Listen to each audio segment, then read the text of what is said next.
What's up, everybody, and welcome back to the channel. Today is our WrestleMania 42 Dream card.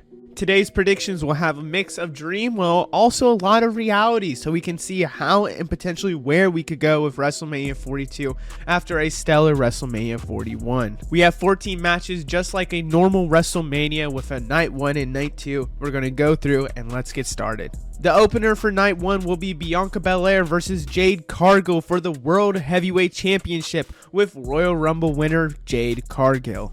The World Heavyweight Championships look like the openers usually for these WrestleMania shows, so wouldn't it be shocking to see another World Heavyweight Championship open up WrestleMania? I have Bianca Belair here because I ultimately think that Io Sky will probably lose this championship to maybe either a Bianca Belair, Rhea Ripley, Roxanne Perez, and you can have these different type of feuds with her getting the championship for something new. We know the money match is Bianca Belair versus Jade Cargill. It's just, when will they do it? Is it a SummerSlam match? Is this for something else in the future? More than likely, we're looking at WrestleMania 42, and we want to prestige and add Jade Cargill to a big list like the Royal Rumble and give her that Royal Rumble win to really make her a threat. We also know WWE really wants to put a title on Jade Cargill. This would be an excellent way to pass on Bianca Belair to the championship to Jade Cargill. The next match is Gunther versus Ludwig Kaiser. Originally, it was Ilya Dragunov against Gunther, but when you look at story-wise, it just makes more sense for Ludwig Kaiser to go against Gunther. Now,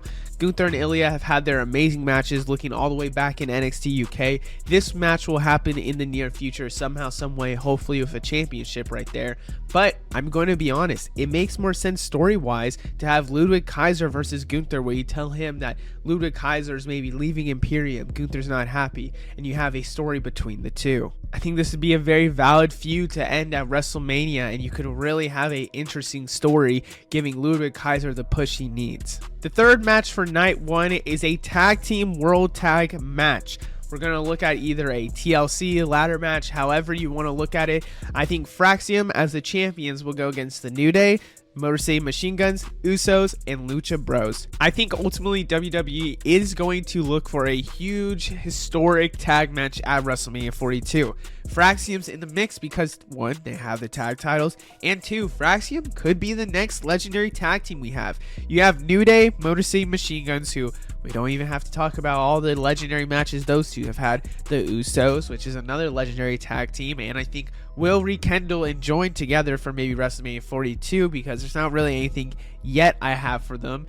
And then the Lucha Bros, which is another amazing tag team. This is a dream tag team match that I think we need. The fourth match for night 1 is an intercontinental title match, and no, it's not the men's, it's the women's side finally getting on that WrestleMania card.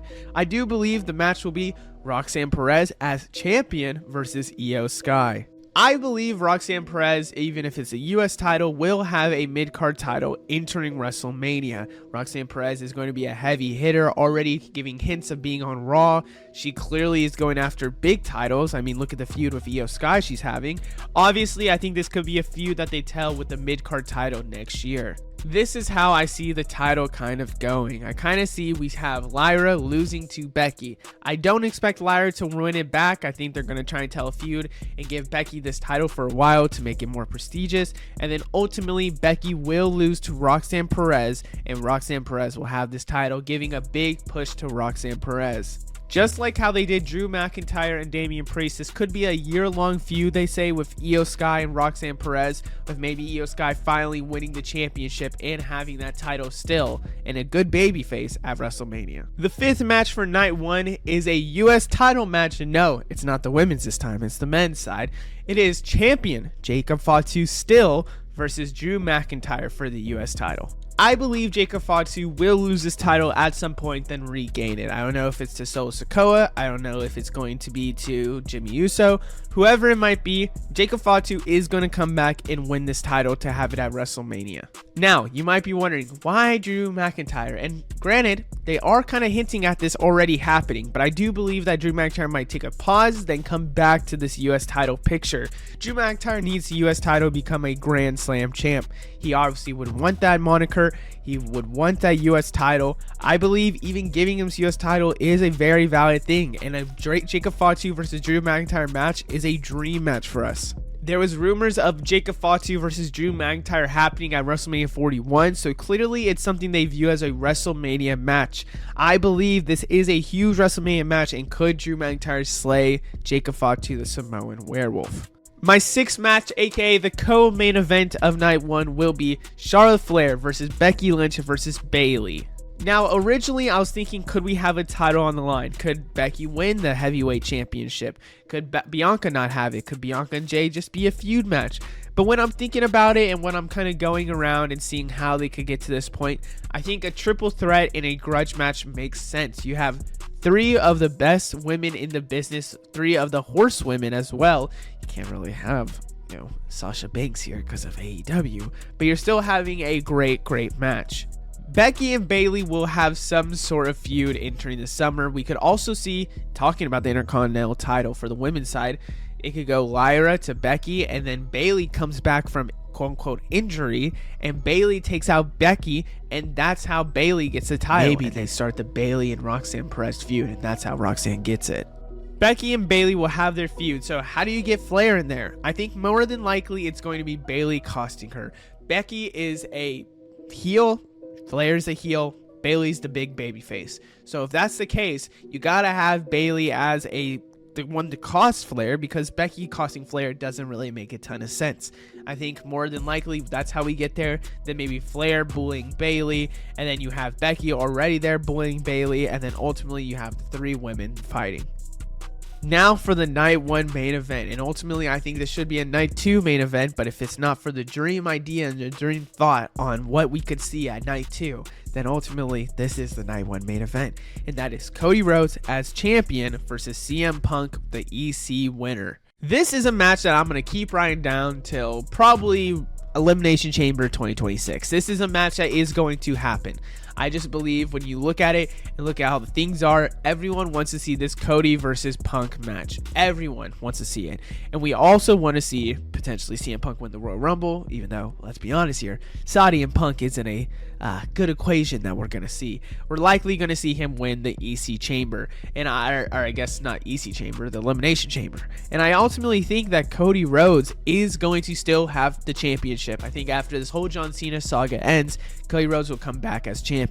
We've seen 2 amazing promos, almost 3 if I'm not mistaken, against CM Punk and Cody Rhodes. It makes a ton, and I mean a ton of sense to have Cody Rhodes versus CM Punk finally happen at 2026, and this is a Mania main event. Let's go to night 2, and we're going to start off with the opener, and again, it's the World Heavyweight Championship. Maybe this is me just being biased because it just happened twice at WrestleMania 41. But I really do believe that we're going to have that again. And it is Seth Rollins as champion versus Braun Breaker, the Royal Rumble winner. Now, this is where things get a little bit questionable. I think it's very understanding to see how this could happen, and it's very understanding to see how it couldn't happen. I think ultimately this is what we're looking at for WrestleMania 42. I think Seth Rollins will be champion with the World Heavyweight Championship. Makes a ton of sense. He's going to be on top. It's going to be him versus everyone trying to lead him into a new era. The only thing that I wonder is, would they break up Braun Breaker and Seth Rollins in just a year? And that's the question that I don't know. And for that reason, I don't know if they would. But in today's scenario, they do. I think ultimately Seth Rollins will either dethrone a Drew McIntyre who has the title, a Jey Uso who has the title, probably more than likely Jey Uso, and just Seth Rollins has a huge reign, even though I want Drew to have that title. I think that makes a ton of sense, and then he keeps it all the way to WrestleMania. Then you look at Braun Breaker. I think ultimately Heyman is Braun's guy. I think there's going to be a storyline where Braun and Heyman are really working on the side, and then all of a sudden Seth Rollins gets a little kicked out. So does Seth become the babyface again? Does Braun Breaker become the heel? Or is there an interesting dynamic where something, maybe Braun thinks he got turned on by Seth Rollins and Seth Rollins didn't, and then he's in the wrong really? There's just so many dynamics you could do with this, but I think Braun Breaker ultimately will be a Royal Rumble winner because of how young he is and how much that would boost him. I'm going to ultimately throw out some other predictions as well for this to at least make it notable. I think Royal Rumble winners, you could look at Roman Reigns and you could really look at Sami Zayn, for example, being in Saudi. I think it makes a lot of sense to have Sami versus Seth Rollins with the recent promo we had, but I kind of want to see him more than likely win Money in the Bank. I think that's a way better scenario for him and a way better chance for him to really cash in rather than to wait a full year for him to win the Royal Rumble. And then ultimately, Seth and Roman Reigns is probably the SummerSlam match, I would guess, in this scenario, because ultimately Roman and Seth are married in the ring. These are the best partners that they could have in the wrestling lifestyle, I guess, the wrestling life for them in WWE. These are their partners, and I have to be honest with you, Seth and Roman is a match we haven't seen at Mania. That's a huge match. Could you see Seth as champion versus Roman Reigns, who just won the Royal Rumble? The second match for night 2 will be a US title match, and we've already talked about the men, so obviously process elimination. This is the women's. Champion Naomi versus Asuka versus Alexa Bliss. I'm expecting there's going to be sharks swimming around the waters for this US title, and let's get some legends in the game to go after the US title. I ultimately believe Naomi is out of this world amazing with this heel persona that she has, saying caution, watch out for me. I believe they're gonna put gold on her. I think it's either could be the WWE title for all we know, maybe someone cashes in on her, or ultimately I think it's going to be the US title. I think that could be a great way to have Zelina Vega lose to Naomi somehow and Naomi have this title. Asuka should return here soon, and when Asuka returns, I want her to go for singles gold. I don't want her to go back to the tag team division. I want her to go for singles gold. Asuka is an amazing, and I mean amazing wrestler, and I really do want her to come back, maybe go for this US title with Naomi and really try to get gold. Alexa Bliss is an interesting one. I think ultimately we're going to have heel Naomi, a babyface Asuka, and a kind of tweener Alexa Bliss. I think her and the Wyatt Six are going to have a little bit of a storyline. Maybe there's something with a storyline here with the Wyatt Six, but I ultimately believe Alexa Bliss is just such a big talent. You want to go and have her in a championship match, so that is why I have her in this US title match with her possibly winning. The third match of night 2 will be Kevin Owens versus Randy Orton. We're just delaying the match a year. Now this match is still technically in jeopardy because of the neck surgery, because we don't really know for sure if Kevin Owens can still be at WrestleMania 42 yet. So let's see what happens with this match. I think with how the build-up happened with this match, with also now the surgery happening and Kevin Owens and Randy Orton still somehow having this match again, this is a legitimate WrestleMania match. We want to see this match. Now, I really don't know if Kevin Owens will be healthy by then, but my guess is that somehow, some way he will. Let's just throw out a scenario if Randy Orton can't have Kevin Owens as a match. I think Aleister Black is the biggest opponent for him. I also think Rusev is another one. I think they want these new talents to go after Randy Orton, and there's past storylines that they can kind of pick on. The fourth match at WrestleMania Night 2 will be Liv Morgan versus Mariah May for WWE. Let's first talk about the obvious. Mariah May, current AEW superstar, coming over to WWE. Is that even a possibility? It is. Rumors have it that Mariah May is going to have her contract ending sometime in the end of summer 2025 and the end of 2025. There's a little gap, and they like to make just false ideas and dates on when they would end. But Mariah May more than likely is going to jump ship to WWE. AEW officials think that WWE is going to offer a huge contract, and let's be honest here, Mariah May started as an influencer for WWE. I think it would be really a big storytelling thing for her to come back to WWE. Now, obviously, you could say, let's put Mariah May in a feud and a championship match. That makes a lot of sense.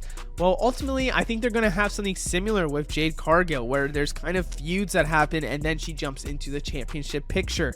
And I think ultimately that's Liv Morgan. Liv Morgan's kind of been the it girl for WWE recently. And I think Mariah May could use some of her same persona that she used in AEW, being that it girl, and kind of now going against Liv Morgan. This is kind of a dream match, if you want me to be honest, with AEW and WWE. I think it makes a lot of sense to have Liv Morgan going against Mariah May, and this could be a long feud, and it could be be something that makes just a ton of sense. The next match will be a multi-man match, probably a ladder match, I would guess. It would be Dominic Mysterio as champion, not still, because I'm going to say he lost a couple times in this reign, versus Sheamus, versus Aleister Black, versus Ricky Saints, versus Ilya Dragunov, versus Logan Paul. So I think ultimately we will have a huge ladder match with one of the mid-card titles. I just think that it makes ton of sense to have a ladder match with these mid-card titles, so you can really show a lot of the talent. For example, there's a lot of new signings in WWE. There's got to be a way that you can put them on this WrestleMania card, and I bet there's going to be even more when we come to this time. I think Dominic Mysterio will lose his championship to either Finn Balor, John Cena if they make him a Grand Slam champ, just some different ways. And I think ultimately Dominic Mysterio will win this championship again and have it at WrestleMania. Now, let's talk about the individuals added. Sheamus is obviously going to be in here because we still want to see that Grand Slam champ Sheamus. It makes a lot of sense. He's been fighting for it, and we kind of need him to just be in this ladder match. Aleister Black, I don't really have anything crazy for him yet for WWE and for WrestleMania. I think he could be in the US title picture. You go against Randy Orton, but I like him more here as a dark horse to win this. Ricky Saints is the interesting one. I think obviously with the New Orleans ties, Ricky Saints should be on this card. Is he going to main event, maybe stand deliver somehow if he's still on NXT in a year? I hope not. I just believe that chances are Ricky Saints will be on this WrestleMania card, and I want him here for the IC title match to at least be in the card. Ilya Dragunov is here because we obviously want to show off Ilya Dragunov as a superb talent. And I get trying to say Ilya Dragunov versus Gunther, but I still think Ludwig Kaiser. Logan Paul ultimately is here because he's going to be on this card. I would guess in actually a bigger feud he could do where he could go against maybe Gunther. Maybe that's the Gunther match. But I really do believe that Logan Paul will be on this card. I just couldn't find where, and I didn't want to give him some crazy celebrity match. The co-main event of night 2 will be Tiffany Stratton as champion. I think ultimately she could probably lose this title and win it back. I think they do it all the time. It would make a lot of sense. Versus Rhea Ripley, the Elimination Chamber winner. I don't know about you, but I really want Rhea Ripley to go to SmackDown and go after the WWE title. I think it makes a lot of sense for her to still want this World Heavyweight Championship, but I want the mix-up. I want the mix-up of dynamics. I don't want her just to go for that single title. I think it makes a lot of sense to potentially see her with the WWE title instead. Now, could we see Tiffany Stratton or could we see Becky Lynch potentially have the WWE title? And that's really the match, is Tiffany Stratton versus Becky Lynch. I ultimately think so, yes. I think that's a big match that could happen. But I really do believe that Tiffany Stratton versus Rhea Ripley is a money match. These are two young stars that are going to be top of your women's division for a long time. The WWE title makes a lot of sense for Rhea Ripley to go against. Maybe this is when Rhea Ripley really gets her new championship reign, and it is the WWE title. I just ultimately think that Rhea versus Tiffany is a match they kind of hinted towards last year when it came to Survivor Series. It makes a lot of sense to do it now. They also hinted towards this at Royal Rumble area. I think there's just so many hints that you could do, and I think Tiffany Stratton's dynamic versus a Rhea Ripley dynamic would be amazing. Now, the main event of night 2 and ultimately WrestleMania 42 will be The Rock versus Roman Reigns. And yes, we are predicting this. I still think that it is a possibility. Fool me once, Rock, fool me twice, and you might fool me 3 times on this one, but I do believe that The Rock ultimately will be at WrestleMania 42 because there's been so many hints with him. There's been rumors about him going to be at WrestleMania 42. More than likely with him announcing, there could be a storyline with him being there. I just ultimately think that The Rock will have to go back into this final boss. I know he says final boss is done, but it's again smoke thrown at the screen. I think it's really Roman Reigns versus The Rock to find out who's the real tribal chief. With Roman Reigns hinting at retirement in the next upcoming years, you have to have this match. If this match doesn't happen in the next upcoming years, this is really the biggest what if match we could have had here. And I bet The Rock's gonna blame us somehow when it was Cody Rhodes and Roman was written right there in the Royal Rumble. Made no sense. Anyways, I think you could have a storyline with Seth Rollins, Braun Breaker, and Paul Heyman going after Roman Reigns and Punk for a long time, and then you have ultimately TKO involved, and that's where The Rock plays an interesting factor. And then ultimately TKO The Rock, the final boss, will get involved. He endorses Seth Rollins' faction, and then ultimately, somehow, some way, we get to Roman versus The Rock at WrestleMania 42. It's an interesting dynamic. You maybe don't go bloodline scenario where it really is the tribal chief and everything. It might be because of power of the company and Roman trying to stop these tyrants going and really pushing the Roman babyface lore. We're still going to predict it because this is a dream card, but that's the WrestleMania 42 predictions. Let me know what you think down in the comments below. Let me know what your predictions are in the comments below. We will see you in the next one. Goodbye.